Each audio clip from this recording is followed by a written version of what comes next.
भारत गौरव आचार्य श्री पुलक सागर जी गुरुदेव के प्रवचन और लेटेस्ट धार्मिक भजन व कार्यक्रम निशुल्क देखने व सुनने के लिए हमारे YouTube चैनल जीन शरण मीडिया को आज ही सब्सक्राइब करें। एक बात याद रखना, जब एक भाई कुर्सी के लिए लड़ता है तो महाभारत की रचना होती है, और जब एक भाई दूसरे भाई के लिए कुर्सी छोड़ता है तो रामायण की रचना हो जाया करती है। दोनों ही झगड़े कुर्सी के थे, एक को कुर्सी चाहिए थी और एक भाई को कुर्सी नहीं। कुर्सी को छोड़ोगे तो रामायण होगी घर में, और कुर्सी को पकड़ोगे तो महाभारत होगी घर में। मैं तो आज से इतना निवेदन करना चाहता हूं कि अब रामायण पढ़ो घरों में, महाभारत पढ़ने की कोई जरूरत नहीं है। महाभारत तो बिना पढ़े ही हमारे घर में हो जाया करती है। घर घर में महाभारत है। रामायण की बहुत जरूरत है इस धरती पर। ध्यान रहे, रामायण क्या है? एक दूसरे के प्रति त्याग की भावनाएं, एक दूसरे के प्रति समर्पण की भावनाएं, एक दूसरे के प्रति बलिदान की भावनाएं रामायण से मिला करती है। ध्यान रखना, घर घर की महाभारत मिटाना है तो हर घर में रामायण पढ़ी जाना चाहिए, राम का चरित्र पढ़ना जाना चाहिए, पद्म पुराण पढ़ा जाना चाहिए, रामायण पढ़ी जाना चाहिए। घर घर से महाभारत मिट जाएगी। एक बात ध्यान रखना, एक बोले कि रामनवमी चल रही है, भगवान राम का जुलूस है, कल भगवान महावीर का, फिर हनुमान जी आ जाएंगे। अपने यहाँ तो रोज ही त्योहार हुआ करते हैं। बोले कि रावण बहुत हो गए हैं इस धरती पर, राम कहाँ से लाएं? मैंने कहा राम को लाने की जरूरत नहीं है, और वो आएंगे भी नहीं, वो कितना भी बुला वो आने वाले नहीं है। तो बोले देश का कायाकल्प कैसे होगा? मैंने कहा हर व्यक्ति, हर इंसान, इस धरती का, इस प्रकृति का हर इंसान राम को बुलाने की कोशिश ना करे, अपने भीतर के रावण को मार दे, राम अपने आप प्रकट हो जाएंगे। उन्हें बुलाने की कोई जरूरत है?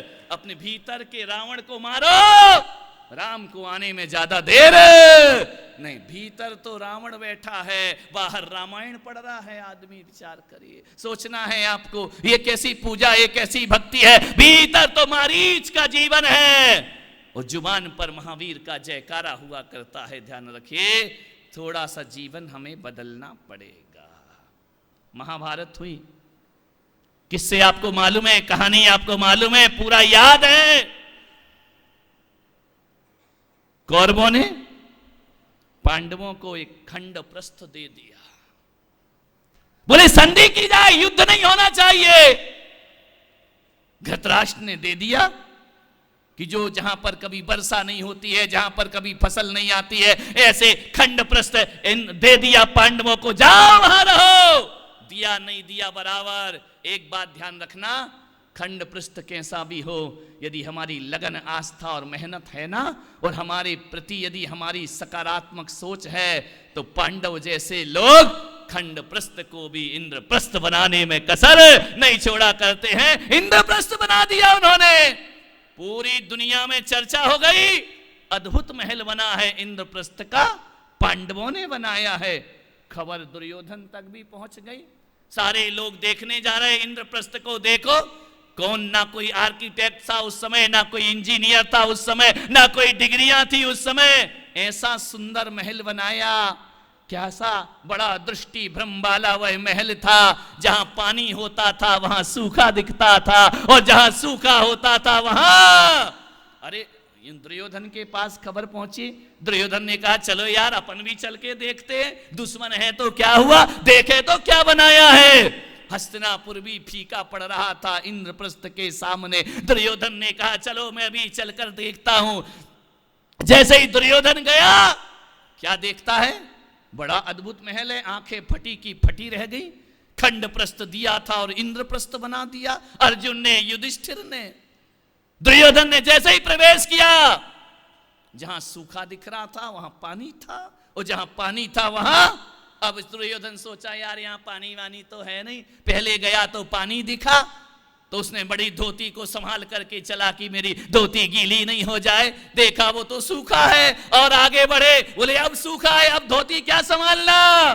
जैसे ही आगे बढ़ा, पैर स्लिप हुआ, धड़ाम से गिरा, चपाक से गिरा, झरोखे से आवाज आई, अट्ठास किया द्रौपदी ने। एक बात ध्यान रखना, महाभारत की रचना लोग कहते हैं कुर्सी के लिए हुई, लेकिन मैं कहता हूं महाभारत की रचना जुबान के लिए हुई, वाणी के लिए हुई। जैसे ही द्रौपदी ने देखा, बड़ी जोर से उपहास किया और बोली, ओ देवर जी क्या हुआ, कपड़े गीले हो गए।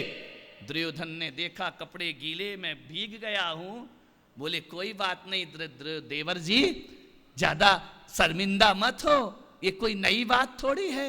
दुर्योधन ने कहा कि भाभी मेरा अपमान कर रही हो। द्रौपदी ने कहा अपमान किस बात का, अंधे का पुत्र अंधा ही होगा, उसे दिखाई कहां से। अतश्री महाभारत प्रस्तुत करता गोदरेज। ध्यान रखिए, एक शब्द द्रौपदी का, अंधे का पुत्र।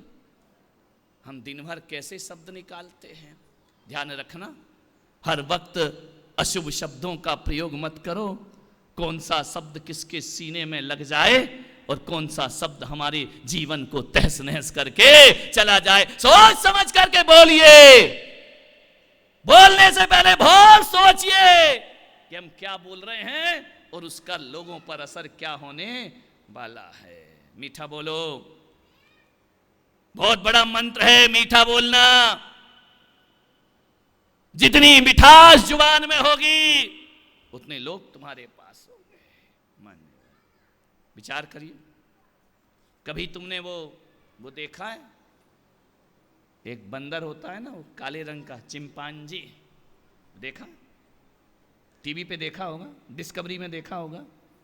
आदमी जैसा चलता है, आदमी जैसा खाता है, आदमी जैसे हाथ मिला लेता है, आदमी जैसे गले मिल जाता है, सारे जीन्स उसके आदमी जैसे हैं, बस दो चीज उसके पास नहीं है। उस दो की वजह से वो बंदर बन गया, उन दो की वजह से तुम इंसान बन गए। बाकी सारी प्रतिक्रियाएं एक सी हैं, सारा जीवन एक सा है। वो बंदर किस लिए बना और तुम आदमी किस लिए बने, कि तुम्हारे पास दो चीज हैं, उसके पास दो चीज नहीं है। पहली चीज, वह आदमियों की तरह सोच नहीं सकता, और दूसरा, वह आदमियों की तरह बोल नहीं सकता है। ध्यान रखना, यदि वो बोलना नहीं जानता है, इस वजह से वह बंदर बन गया, और तुम्हें बोलना आता है इसलिए तुम इंसान बन गए। और मैं आपसे निवेदन करना चाह रहा हूं बड़ी विनम्रता पूर्वक, और यदि मनुष्य होकर भी ये दो चीज तुम्हारे अंदर नहीं आई तो तुम शकल से तो इंसान हो लेकिन अकल से बंदर ही नजर आओगे। ध्यान रखना, केवल दो चीजें हैं, 98% चिंपांजी और मनुष्य में कोई अंतर नहीं है, केवल दो चीजों का अंतर है, सोचने का और बोलने का। सोचना है, जो आदमी ढंग से बोल नहीं सकता है वो अगले जन्म में क्या बनने की तैयारी कर रहा है। ध्यान रखना, वह बंदर बनने। लोग कहते हैं कि बंदर का विकास है आदमी, मैं कहता हूं कि बंदर का विकास नहीं है, जो आदमी बोल नहीं सकता, ये आदमी का विकास है कि वह बंदर बनकर के जिंदगी गुजार देता है। मान्यवर, दो चीजें हैं बस। एक बात बताऊं, अभी मुझे बताया गया, मैं संचेती जी के परिवार में रुका, लोगों ने बड़ी तारीफ की कि महाराज इनकी दुकान वो दुकान है कि दुकान खुलने से पहले 150 लोग उनकी दुकान पे खड़े रहते हैं। उन्होंने बताया कि ऐसा उनका व्यापार है कि उनके यहां से यदि कोई सामान ना जाए, दूसरी दुकान से जाए, तो नासिक की महिलाएं कह देती हैं कि उनकी दुकान का नहीं, ये कहीं और का माल आया है।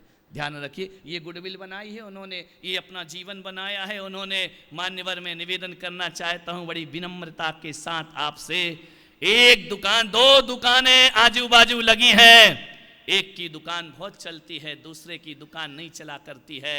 आदमी अपनी किस्मत को कोसता है कि मेरे भाग्य में पैसा नहीं है, मेरे पुण्य का उदय नहीं है। मैं पुलक सागर कहता हूं, व्यापार किस्मत से नहीं चला करता है, व्यापार के लिए भाग्य को कोसने की जरूरत नहीं है। एक वह दुकान है जिसमें इंतजार करते हैं लोग खुलने का, और एक वह दुकान है जिसमें शाम तक भी बहुनी वट्टा नहीं हुआ करता है। मान्यवर, ये किस्मत का खेल नहीं हो सकता है। मैं कहता हूं, यदि एक दुकान ज्यादा चल रही है और एक कम चल रही है तो ये किस्मत का खेल नहीं, ये जुबान का खेल हुआ करता है, ये व्यवहार का खेल हुआ करता है। ये हमारा व्यवहार कैसा है, अकेला माल नहीं खरीदते लोग, व्यवहार भी देखा करते हैं। यदि ध्यान रखना, माल हल्का हो और जुबान वजनदार है तो खूब दुकान चलेगी, और माल वजनदार हो और जुबान हल्की है तो सगा भाई भी तुमसे माल लेने को तैयार नहीं। व्यापार जुबान से चलता है, व्यापार व्यवहार से चलता है। ये महिलाएं बैठी हैं ना, देवियां,